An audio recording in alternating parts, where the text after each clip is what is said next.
नमस्कार. आज आपण आलो आहोत आशाताई यांच्या घरी. मुक्तांगण सखी मंचतर्फे आपलं सर्वांचं स्वागत आहे.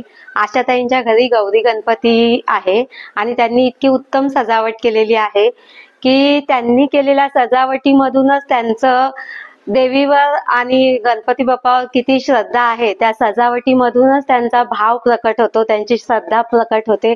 त्याच्यामुळे ते इतकं उत्तम आणि सुंदर आहे की ते तुम्ही सुद्धा पाहावं. तुम्ही पाहिलं तर तुम्हालाही खूप आवडेल, म्हणून हा आज व्हिडिओ आम्ही बनवणार आहोत. चला आता आपण आशाताईंनी कशी सजावट केलेली आहे ती त्यांच्याच कडून आपण ऐकूया आणि पाहूया. या आहेत आपल्या आशाताई. नमस्कार. आशाताई, तुम्ही खूप छान सजावट केली आहे. तुम्हाला ही सजावट करायला किती वेळ लागला आणि तुम्ही किती मेहनत केली, कष्ट घेतले ते आम्हाला जरा सांगा. आणि ही सगळी सजावट दाखवाच लागतात आणि सगळे मिळून तुम्ही कशी ही सजावट करता तर थोडी माहिती द्या. आणि तुमच्या गौरी गणपती बद्दल सुद्धा आम्हाला थोडी माहिती हवी आहे. कष्ट असे म्हणायला नाही, कष्ट म्हणजे कसं हा उत्साह असतो मनातलं की कधी गौरी गणपती येतात, कधी आपण त्याची सजावट करतोय, म्हणजे खूप आनंद आणि खूप उत्साह असतो मनामध्ये. आम्ही आतुरतेने त्यांची वाट पाहत असतो. आणि गणपती आले की गौरी पण येतात. 5व्या दिवशी गौरींचं आगमन असतं घरामध्ये. त्याच्यामुळे मग सगळी तयारी लगबग सुरू होती. आधी 1 महिन्यापासून सुरुवात होती. आता गणपती बसणार, यावेळेस काय करायचं, मागच्या वेळेस हे दाखवलं तर यावेळेस काय वेगळं करायचं आपण, असं सगळं. मुलं पण खूप मदत करतात, मुलांची पण खूप असते की आपण यावेळेस हा देखावा करू, किंवा सुनबाई आमची खूप मदत करते. आणि गणपती आमचा 10 दिवसाचा असतो आणि गणपतीपासूनच सुरुवात होती की सगळ्या गोष्टी करायला. त्याच्या आधीपासून मग कशी सजावट करायची, कशी काय करायचं, हे सगळं आमचं नियोजन होतं. यावेळेस काय करायचं बाबा आपण असं. मग गणपतीच्या आगमन झाल्यानंतर आमच्या पूर्वजापासून आमच्याकडे महालक्ष्मी आहेत. अच्छा. आणि मग त्याच्यामुळे त्यांची पद्धत अशी की बाबा त्यांना पहिल्या दिवशी भाजी भाकरीचा नैवेद्य असतो. अनुराधा नक्षत्रावर त्यांचं हे होतं, आगमन होतं. आणि त्यांच्या याच्यात त्यांना भाजी भाकरीचा नैवेद्य असतो. आणि दुसऱ्या दिवशी मग त्यांना पुरणपोळी, 5 भाज्या, चटण्या, असं कोशिंबिरी, नंतर आपलं सगळं खीर, कढी, आळूची वडी, असं सगळ्या गोष्टींचं हे असतं. फराळाचं असतं. सकाळी असं लाडू करायला सगळं दिवाळीसारखं फराळाचं वगैरे करावं लागतं. आणि तिसऱ्या दिवशी दही कानोलीचा नैवेद्य असतो, दही भात कानोलीचा नैवेद्य असतो.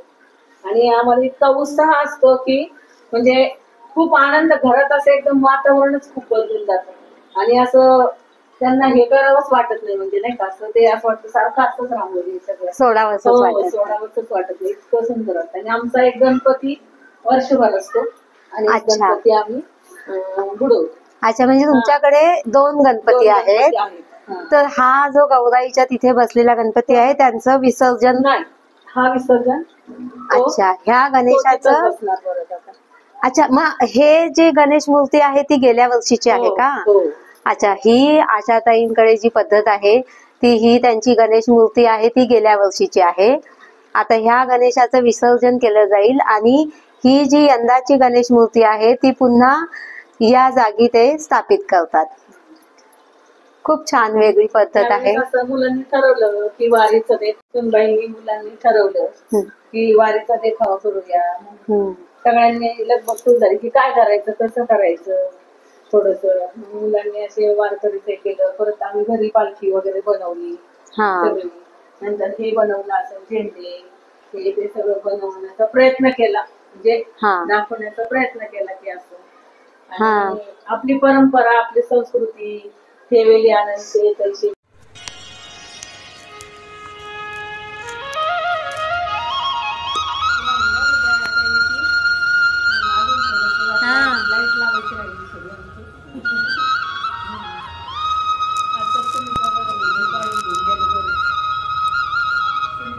अच्छा.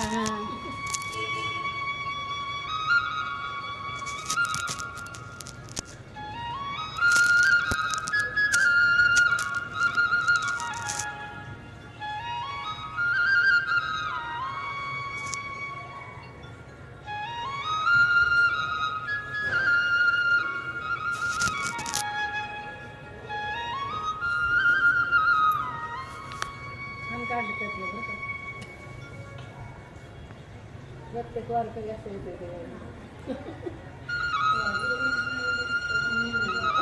ते मूर्त्या आम्ही किती दिवसाचे शोधून त्यांनी आणलं म्हणजे असं दिसायला पाहिजे ना नुसते खूप होते छोटे छोटे.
दिंडीची संकल्पना मांडलेली आहे.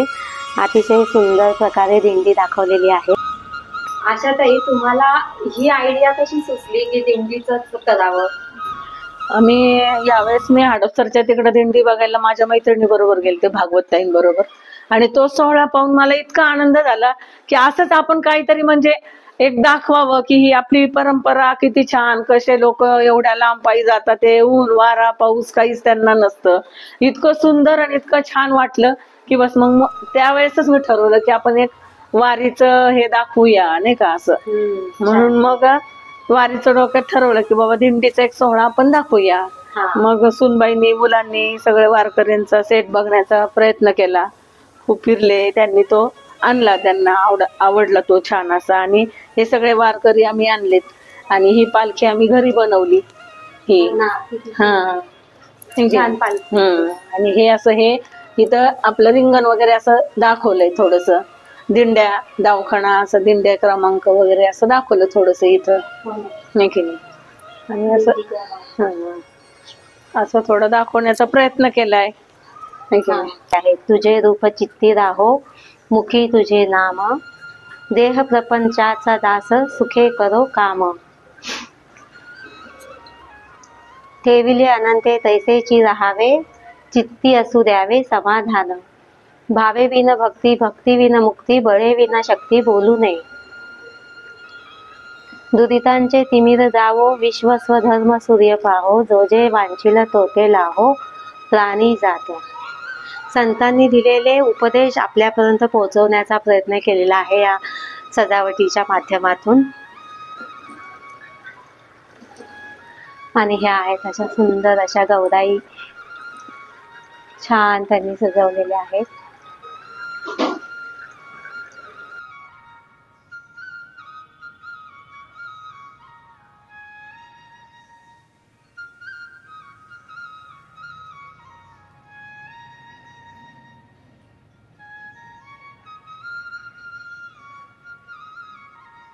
पण सवयी लागतात. मुलं पण अध्यात्म, आता आजकालची मुलं थोडीशी जरा वेळ नसतो त्यांना, हे नसतं, पण असं केल्यानंतर मुलांना पण त्याच्यात एक येण्याचा म्हणजे त्यांच्याकडनं हे घडण्याचा प्रयत्न आपल्या पुढच्या पिढीला हे आपण चालू ठेवा, हे त्याचं एक आपण त्यांना हे देतो, की त्यांनाही संस्कार देतो की बाबा हे तुम्ही असं पुढे चालू ठेवा, है की नाही. त्याच्यातनं मुलं पण तयार होतात ते हळूहळू की नाही हे आपण करायला पाहिजे, ह्यानी पण समाधान मिळतं आपल्याला खूप छानसं असं एक प्रयत्न आपण केलं तरच त्यांना कळणार ना. म्हणून मग त्यांना पण सवय लागल्या पाहिजे, म्हणून हे थोडस त्यांच्यावर टाकते, थोडस की तुम्ही हे करा, तुम्ही ते करा, त्यांच्यावर जबाबदारी टाकते थोडीशी. मग ते तयार झालेत आता मुलं. म्हणजे तुमची पद्धत खूप छान आहे की सजावट करताना मुलांना सोबत घ्यायचं, म्हणजे त्यांना पण सवय लागते. आणि आमची सुनबाई पण सर्व काही करते, जॉब करते ती, पण ती सर्व खूप तिला उत्साह आणि खूप खूप मनापासून सगळ्या गोष्टी ती करते. खूप आई आपल्याला हे करायचं, आई आपल्याला ते करायचं, असं तिचं सारखं चालू असतं एकदम, नाही का.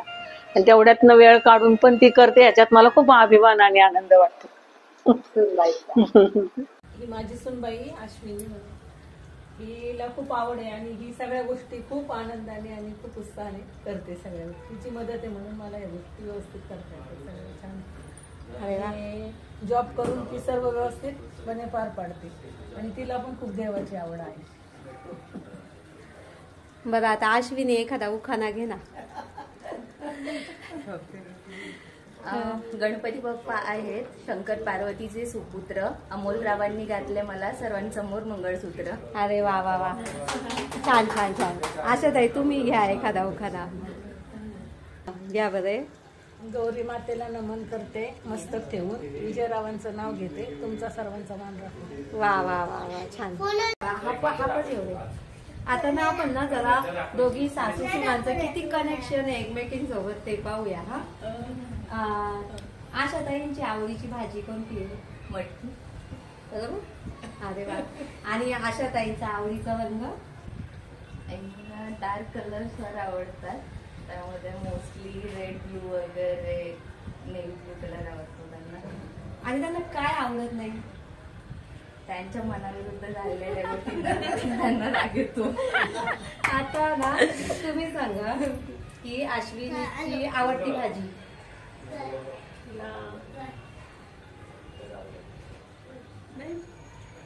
म्हणजे सगळंच म्हणजे याचा अर्थ अश्विनीला सगळंच आवडतं. भाज्यांचं तिचं नाही, पण तिला मला असं वाटतं सगळ्या भाज्या आवडतात, पण तिला शेंगदाण्याचं कूट वगैरे घातलेलं. पण मला असं वाटतं तुमच्या भीतीने ती सगळं खाते. बरोबर आहे, तसंही असेल. गंमत केली बरं का.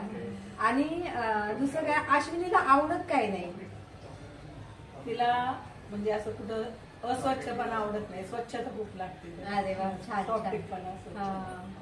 बरं, आता ना आपण एक गेम घेऊया असा की किचन मध्ये जसं आपण सकाळ संध्याकाळ जातो, तर त्याच्यात काय तुम्ही ओळखता ते आपण पाहूया. तर डोळे, अश्विनी तू आधी डोळे बंद कर, बघायचं नाही.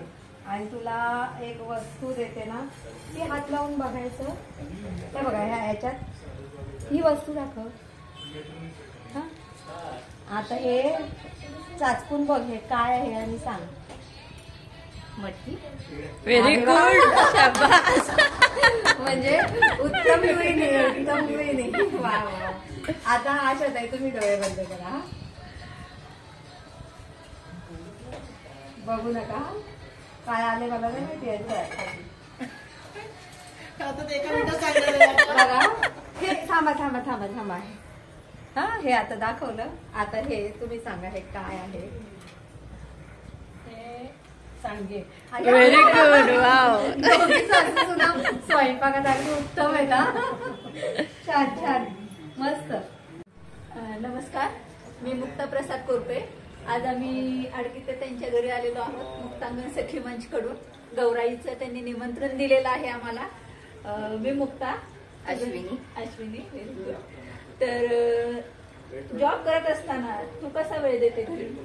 ऍक्च्युली एखाद्या गोष्टीची आवड असेल तर वेळ देणं नाही, त्याच्यासाठी आपण वेळ आपोआप काढला जातो. आणि मग जॉब करत ते घरातल्यांचा सपोर्ट असल्यामुळे ते सगळं मॅनेज पण होऊन जातं. आणि आवड पण माझ्यासोबत घरातल्यांना पण आहे, त्यामुळे सगळ्या मदत पण करतात, त्यामुळे ते इझिली मॅनेज होऊन जातं. सपोर्ट असल्याशिवाय आपण काहीच करू शकत नाही. तू दोन्हीकडे पाय ठेवलास, म्हणजे जॉब पण करते, घराच्या बाहेर पण आहेस आणि घरात पण आहे. मग त्यामध्ये तुझी दमणूक पण होत असेल, मग सगळं कसं काय मॅनेज करतेस? मला ऍक्च्युली नशिबाचा भाग की काय असेल हे माहिती नाही, पण मला घरातले पण सगळे चांगले मिळालेले आहेत. इव्हन माझ्या ऑफिसमधले माझे कलिग्स वगैरे पण तेवढेच सपोर्टिव्ह आहेत, त्याच्यामुळे माझ्याकडून ते मॅनेज होऊन जातं. म्हणजे मी ऑफिसमध्ये पण असेल तर त्या गोष्टी पण होतात, मी घरातल्या गोष्टी घरातच होते आणि ऑफिसमधल्या त्या इकडे असं हे होत नाही माझ्याकडून की तिकडच्या इकडे आणल्या जातात आणि इकडच्या तिकडे. आणि घरातले पण समजून घेतात वगैरे, त्याच्यामुळे तसं काही मला टेन्शन वगैरे नसतं. बरं आता मुक्तांगण तू लवकरच जॉईन कर अशा आमची नक्की. सर्वांची इच्छा आहे. माझी पण स्वतःची इच्छा आहे. मी तुमचे सगळे व्हिडिओज वगैरे पाहत असते, त्यामुळे मला पण अशी आतुरता आहे की मी पण जॉईन व्हावं तुम्हाला, आणि नक्की मी होईल. आज गौराईच्या निमित्ताने काय मागशील जर मागायचं झालं तर? देवीजवळ फक्त एकच मागणं आहे की माझ्या घरातल्या सगळ्यांना सुखी ठेव आणि माझ्या बाळाला चांगलं आयुष्य आणि चांगली बुद्धी दे. खूप खूप धन्यवाद. आम्हाला वेळात वेळ काढून आज तू वेळ दिलास. तुझा जॉब टाईम आहे तरी पण तू आम्हाला वेळ दिलास, त्याबद्दल मुक्तांगण सखी मंचकडून खूप खूप धन्यवाद. थँक्यू. माझी पण एक हीच इच्छा आहे, तुमचा मुक्तांगण जो ग्रुप आहे तो आत्ता जेवढा लिमिटेड तेवढा न राहता आणखीन एक्सपांड व्हावा आणि भरपूर लोक त्याच्यात जॉईन व्हावे आणि भरपूर प्रगती व्हावी. खूप खूप धन्यवाद. थँक्यू.